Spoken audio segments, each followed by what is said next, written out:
Student কেমন আছো? I hope প্রত্যেকে শুধু ভালো না ভীষণ ভালো আছো।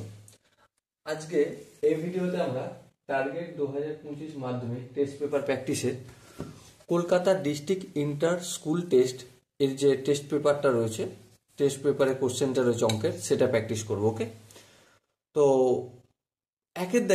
একের কোশ্চেনটা প্রথম প্র্যাকটিস করবো এই ভিডিও একের দাগের যে ছটা রয়েছে, ছটার মধ্যে ছটাই আনসার করতে হবে।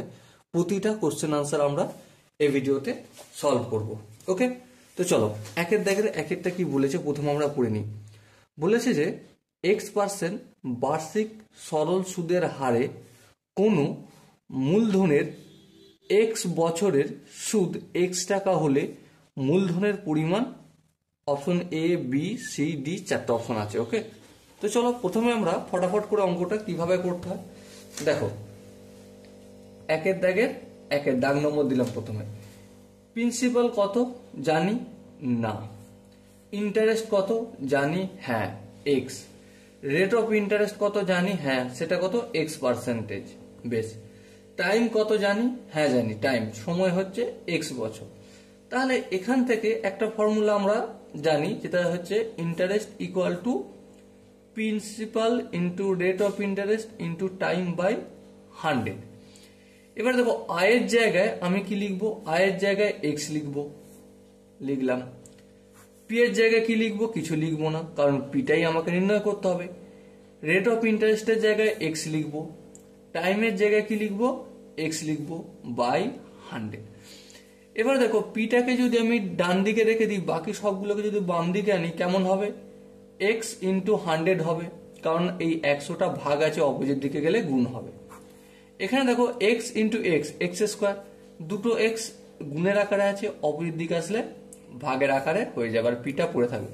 তাহলে এই এক্স কেটে গেল, কি থাকলো তাহলে 100/x ইকুয়াল টু পি। তাহলে প্রিন্সিপাল বা মূলধনের পরিমাণ হবে কত 100/x। সরি স্টুডেন্ট, এখানে যে চারটা অপশন আছে সে অপশনের মধ্যে কোন অপশনটা সঠিক উত্তর? Obviously option C is the right answer.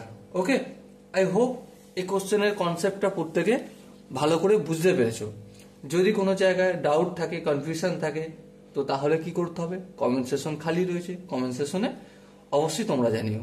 ওকে, চলো নেক্সট আমরা দুয়ের দাগের কোশ্চেনটা পড়বো এবং পড়ে কোশ্চেনটা সলভ করব। কিন্তু সলভ করার আগে তোমাদের একটা কথা বলে রাখি, যেমন এখন আমরা কলকাতা ডিস্ট্রিক্ট ইন্টার স্কুল টেস্টের এই ভিডিওতে একের দাগে 6টা কোশ্চেন সলভ করছি, তাই না?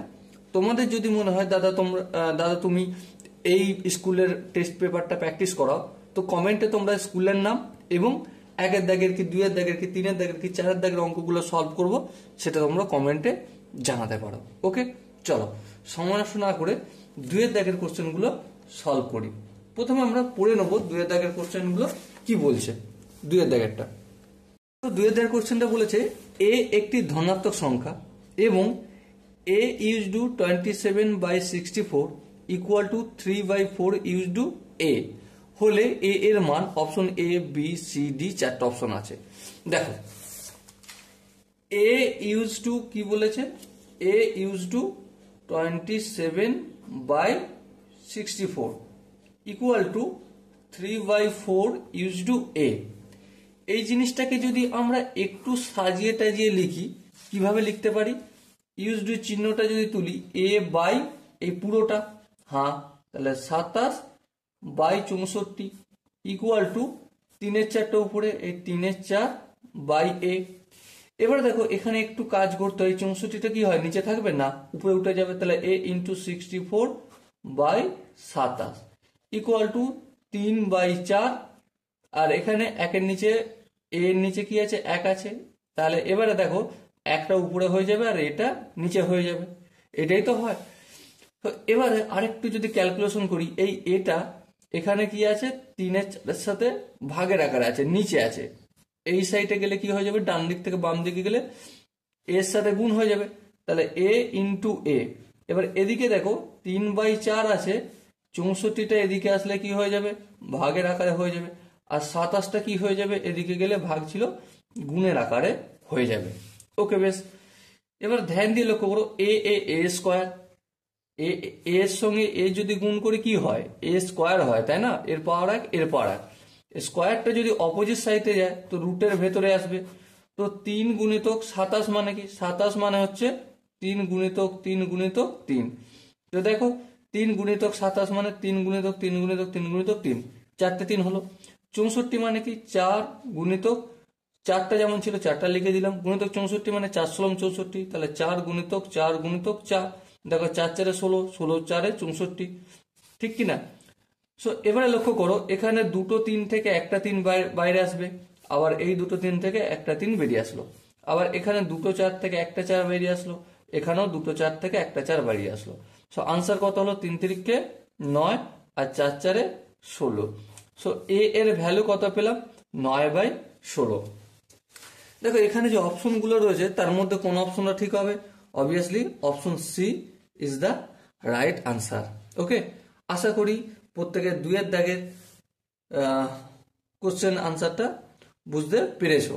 যদি কোনো জায়গায় বুঝতে অসুবিধা থাকে, ডাউট থাকে, কনফিউশন থাকে, তার জন্য কি করতে হবে? কমেন্ট সেকশন তো খালি রয়েছে, কমেন্ট সেকশনে অবশ্যই জানিও।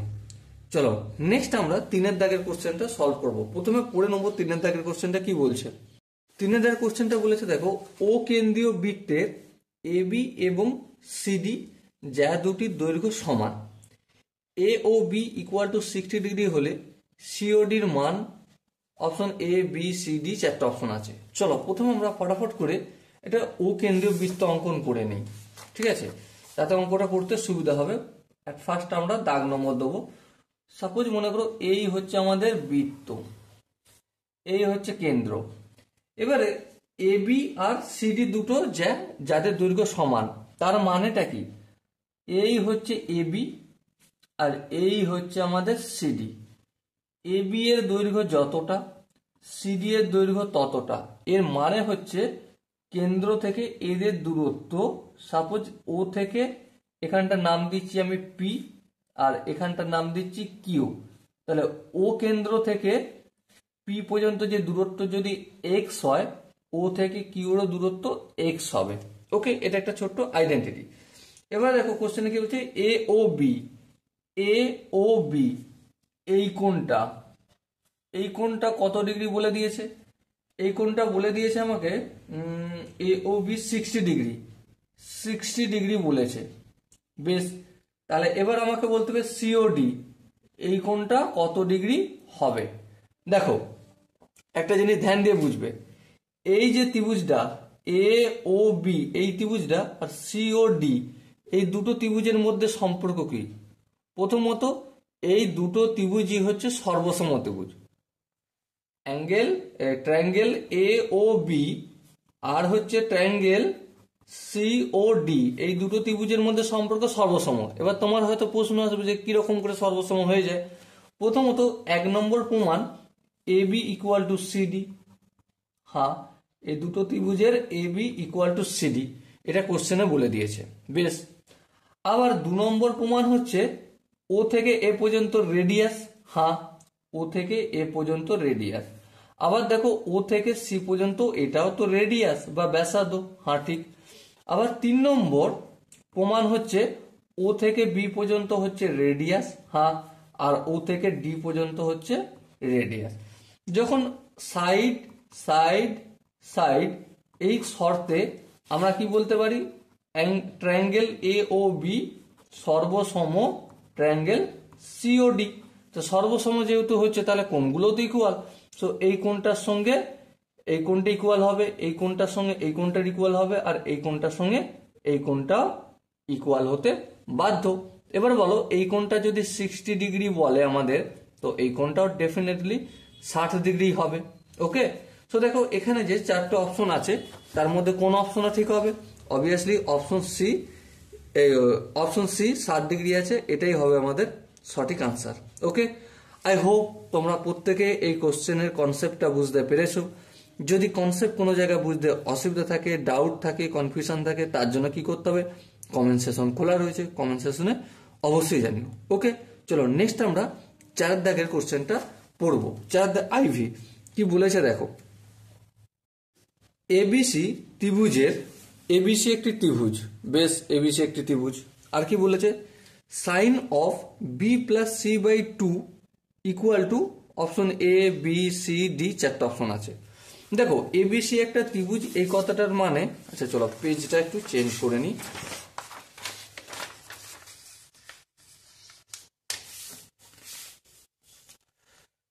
চারের দাগ, এবিসি ত্রিভুজ, এই কথাটার মানেটা কি আগে বুঝবো। ধরো এটা হচ্ছে এ বি সি, এই কথাটার মানে হচ্ছে এ কোণ, বি কোণ আর তিনটে কোণের সমষ্টি 180 ডিগ্রি। ওকে, তাহলে angle A plus angle B plus angle C equal to কত ডিগ্রি? 180 ডিগ্রি। আই হোপ এখানটা কারো ডাউট নেই। এবার নেক্সট আর একটা স্টেপ যদি আমরা আগে নিয়ে যাই, অ্যাঙ্গেল এ অ্যাঙ্গেল এটা করবো না, angle B plus angle C equal to কি? 180 ডিগ্রি। এই এটা সমানের অপোজিট দিকে নিয়ে গেলে মাইনাস অ্যাঙ্গেল এ হবে। হ্যাঁ ঠিক। এবারে দেখো ধ্যান দিয়ে, এই দিকটায় যদি আমি 2 দিয়ে ভাগ করি তো এই দিকটাও আমাকে 2 দিয়ে ভাগ করতে হবে। হ্যাঁ ঠিক। তাহলে দেখো angle B plus angle C divided by যদি 2 করি তাহলে এদিকটা কি হবে? 180 degree minus angle A by 2 করতে হবে। এবারে দেখো এখানটা একটু যদি স্প্লিট করে দিই, ভেঙে দিই, 180 degree by 2 minus angle A by 2। এবারে 180 ডিগ্রি বাই 2 মানে 90 degree minus angle A by 2। তাহলে দেখো কি পেলাম? Angle B plus angle C by 2 equal to 90 degree minus angle A by 2 পেলাম। এবারে দেখো কোশ্চেনে কি বলেছে?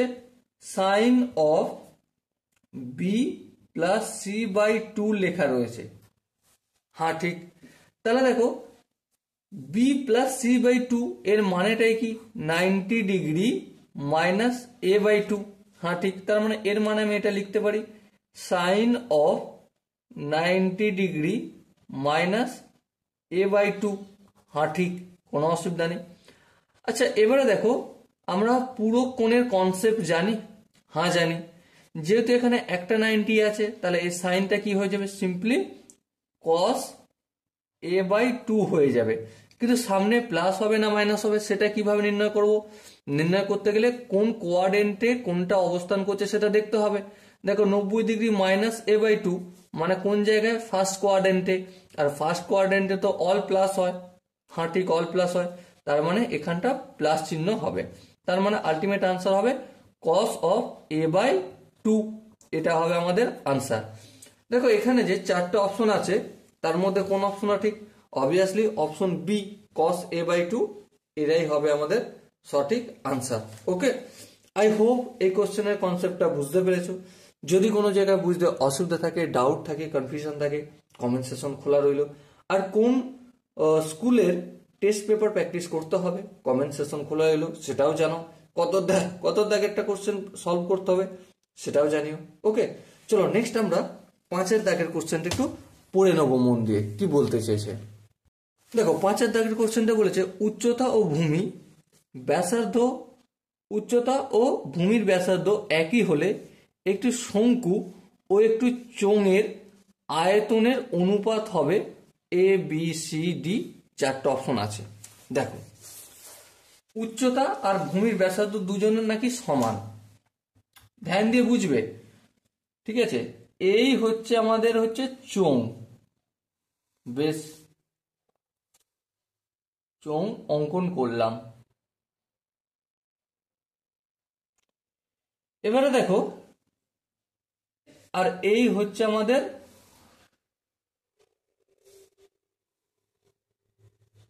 শঙ্কু। এবারে এর যে ভূমির ব্যাসার্ধ আর, আর শঙ্কুর যে ভূমির ব্যাসার্ধ তারও হচ্ছে আর। বেশ, কারণ দুজনের একই বলেছে। কোশ্চেনে কি বলেছে? উচ্চতা ও ভূমির ব্যাসার্ধ একই। আচ্ছা এর হাইট মানে এখান থেকে এখান পর্যন্ত উচ্চতা এইচ। বেশ, এর হাইট কত? এরও হাইট এইচ। হ্যাঁ ঠিক, কোনো অসুবিধা নেই।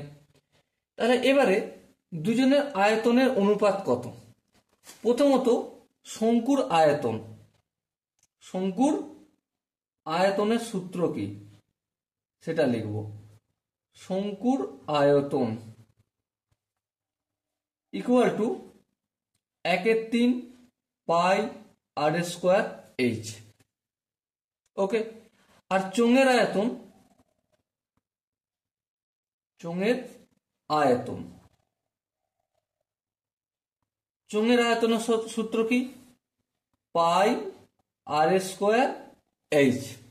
বেশ, এবারে এই দুটোকে যদি অনুপাতে দেখাই, প্রথমে কোনটা বলেছে? শঙ্কু। শঙ্কুরটা যদি প্রথমে লিখি 1/3 pi r square h use to pi r square h. দেখো ধ্যান দিয়ে, এখানে এই পাই, এখানে এই পাই কেটে যাবে, এখানে আর স্কোয়ার, এখানে আর স্কোয়ার কেটে যাবে, এখানে এইচ, এখানে এইচ কেটে যাবে। তাহলে 1/3 ইউজ টু 1 হয়। এবারে এই 3টা হটাতে গেলে আমাকে কি করতে হবে? এদিকটা 3 দিয়ে গুণ করতে হবে। কিন্তু এটা তো করলে ভুল হয়ে যাবে, ঠিক করতে গেলে কি করতে হবে? এদিকটাকেও আমাকে 3 দিয়ে গুণ করতে হবে। এই করে দিলাম, তাহলে এই 3 কেটে যাবে, তাহলে 1:3 হবে আনসার। ওকে, সো ডিয়ার স্টুডেন্ট, এখানে দেখো যে 4টা অপশন আছে, তার মধ্যে অপশন ডি দেখো 1:3, আর এটাই হবে আমাদের সঠিক আনসার। আই হোপ এই কোশ্চেনের কনসেপ্টটা প্রত্যেকের বোঝা গেছে। যদি কোনো জায়গায় বুঝতে অসুবিধা থাকে, ডাউট থাকে, কনফিউশন থাকে, তার জন্য কি করতে হবে? কমেন্ট সেশন খোলা রইল, কমেন্ট সেশনে অবশ্যই জানাবে। এটাও জানাবে যে কোন স্কুলের টেস্ট পেপার কত দাগের কোশ্চেন সলভ করতে হবে, সেটাও তোমরা কমেন্টে জানাতে ভুলবে না। ওকে, চলো নেক্সট আমরা যে অঙ্কটা করব VI মানে 6 অঙ্কটা করব। কি বলেছে প্রথমে পড়ে নিই। একটি পরিসংখ্যা বিভাজনের মধ্যমা যে লেখচিত্রের সাহায্যে পাওয়া যায় তা হলো পরিসংখ্যা রেখা, পরিসংখ্যা বহুভুজ, আয়তলেখ, ওজাইভ। দেখো এটা আমরা স্ট্যাটিস্টিক্স যখন প্র্যাকটিস করি সেখানেই দেখেছি যে পরিসংখ্যা বিভাজন মধ্যমা যে লেখচিত্রের সাহায্যে পাওয়া যায় সেটাকে ওজাইভ বলে বা ওজাইভ সেটা। ওকে, সো আই হোপ 6 কোশ্চেন আনসারটা তোমরা বুঝতে পেরেছো। দেখো একের দাগের 6টা কোশ্চেন ছিল, 6টা কোশ্চেনই আমাদের আনসার করতে হবে। প্রতিটা কোশ্চেন আনসার করলাম। আই হোপ তোমরা প্রতিটা কনসেপ্ট বুঝতে পেরেছো। যদি কোনো জায়গায় কনসেপ্ট বুঝতে অসুবিধা থাকে, ডাউট থাকে, কনফিউশন থাকে, তার জন্য কি করতে হবে? কমেন্ট সেশন খালি পড়ে আছে, কমেন্ট সেশন ভরিয়ে দাও। ওকে, সো দেখা হচ্ছে নেক্সট ভিডিও। ততক্ষণ পর্যন্ত ভালো থেকো, সুস্থ থেকো এবং জয় হিন্দ।